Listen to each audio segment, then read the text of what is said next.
guys, Chad here with New England Homesteaders. It is January 12th and it's about 50 degrees out, which is just crazy. I think you guys all around the country probably experienced the crazy cold spell that we just had, but we had 2 weeks where it struggled to get up into the teens every day, and some of the mornings we started off negative double digit, so that was pretty crazy. So that went on for about 2 weeks, and now it's 50 degrees and they're forecasting rain for later today. So I came up to check on things and see if I could get the tractor started. Got a tractor right at the end of the year, and I don't know if you can hear the noise in the background. We'll walk over there, but it started right up this morning. It would not start the last couple weeks, and I bought some diesel 911 and some fuel treatment, and I'm gonna go ahead and get some of that in the tank. But I was afraid I was going to have to pull the fuel filters and soak them in this diesel 911 and all that stuff to get it started, but it started right up this morning, so I'm going to let it run for a good while today and drive it a little bit. So also wanted to check on the bees. You can see them right here behind me, and up until probably the last 24 hours there was snow about a third of the way up the hives. I'm going to flash back here real quick and just kind of show you what I did to get them ready for the winter. Hey guys, Chad with New England Homesteaders here, and I'm with Alex today. Say hi, Alex. Hi. He's very excited to be helping me today. We are winterizing the bees today. So it's been pretty cold, and we've had frost a couple days and really low temperatures forecasted for the next couple of days to a week. So we're going to get the hives buttoned up for the winter here.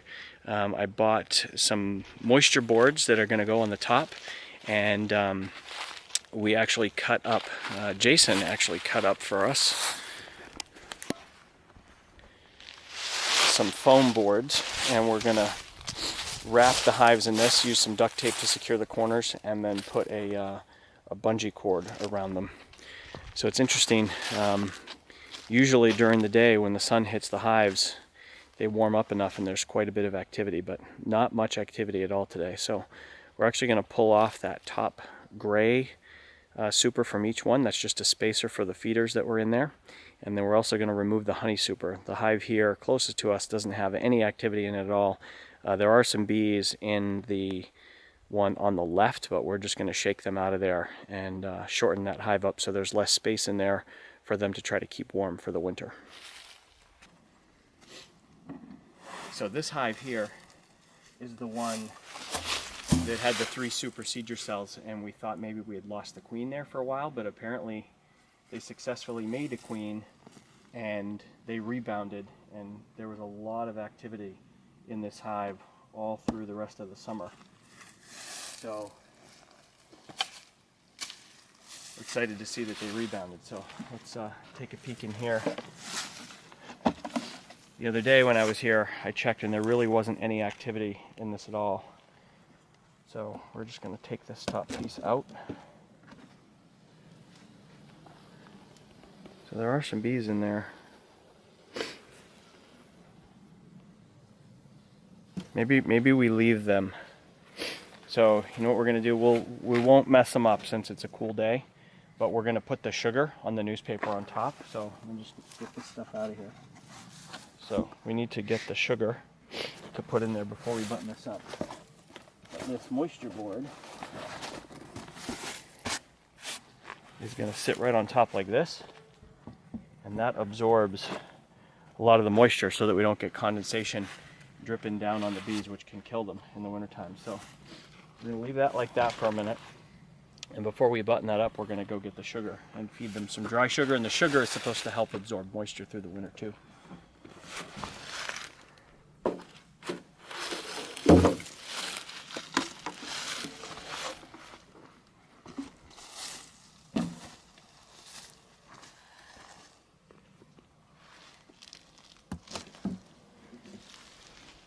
There's a bunch of bees up in there too.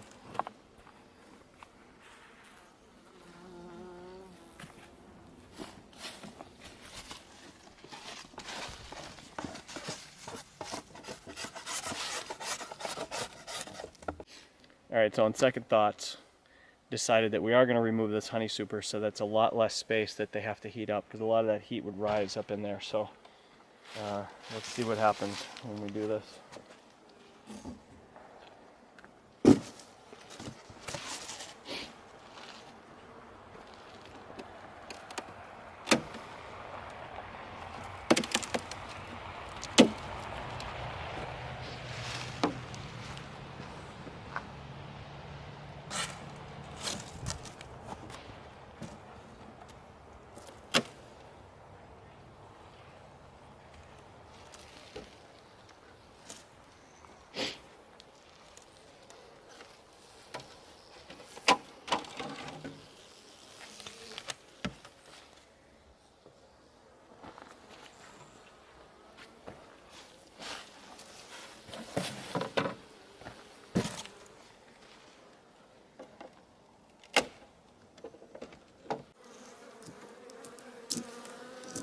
Wonder if we should get smoke.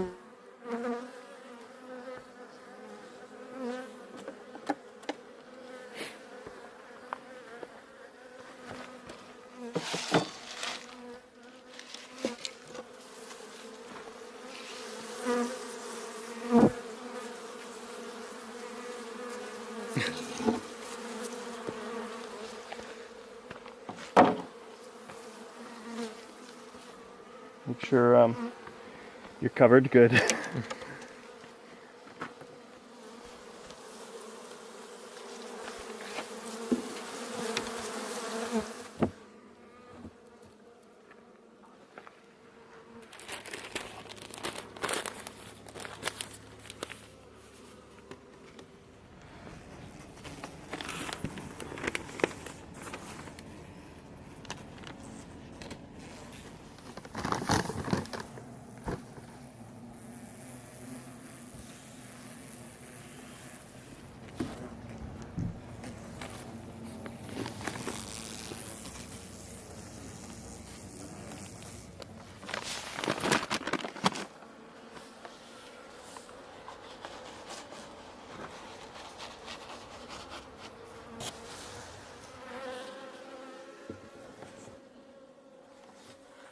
Alright, so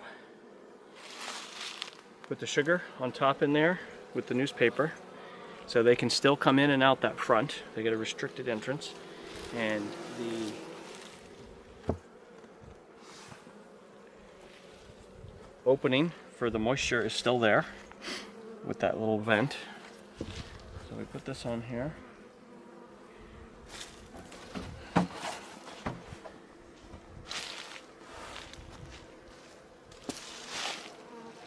Yeah, alright, so that's all good. Alright, so I basically just cut them to fit. I actually had to cut them a little shorter because they were hitting this top cover when the cover went on. So I cut them down, and we basically just used duct tape and then cut their entrance down like that. Notched it to fit over here. Didn't do quite as good a job on this one, but look at these yellow jackets that are buzzing around here today. I don't know what they're looking for food or something, but so this one's not quite as tight, but we reduced the entrance down and buttoned it up pretty good. So I'm not going to open these anymore. They're dropped down pretty low, so I'm not too worried about the wind. I think they're probably going to be fine, and we'll leave the electric fence on for another month or so. Probably wait until mid-December to make sure that the bears are in hibernation. So we'll see how they make it through the winter. It's been so cold. You know, I drive around and I see a lot of people between where we live now and up here at the cabin that have bees, and most of them are just have their hives sitting out there. I don't know what kind of winter prep they did inside the hives, but most of them are sitting unwrapped. So we'll see if my bees had enough honey stores to get through the winter, and see if the wrapping helped them retain some extra heat in there at all. I'm kind of strategizing, trying to think next year what I could do differently. I'm going to order a couple more hives. I'd like to have 3 or 4 hives this year going into next winter, and see how we do with those. But take a quick look at the tractor. There's the shed still sitting. We never got the rest of the purlins or the metal roof on there. I don't know if that's going to end up having to wait until spring, but we'll see if the weather continues to cooperate here over the next week, and see if we can get the rest of the exterior, at least get the shed all buttoned up. You can probably hear the sweet sound of the diesel engine running there behind me. I wasn't sure if I was going to get to hear that noise today, but it's running, so I'm going to let it warm up. Certainly going to get a lot of use out of this machine, especially during the next year with all the projects and things that we need to have done. But hope you enjoyed the video this week, and we'll be back in touch with some exciting things here in the next month or two. We've got a portable sawmill coming that's going to saw up a lot of those big pine logs for us. We've also got a guy coming with this big tub grinding machine, and he's going to grind up all those stumps and all the brush and everything and turn it into mulch that I can then use to spread around the property. Been working with Cornelius and Ben up at Whole Systems Design, working on the layout of everything, and we should be getting to the point that we're placing some orders for plants and bushes and trees and stuff here in the next month as well. So exciting stuff happening. We're now down to only about 4.5, 5 months before we move in here, so a lot of work to do. Hope you guys have a great weekend. Talk to you soon.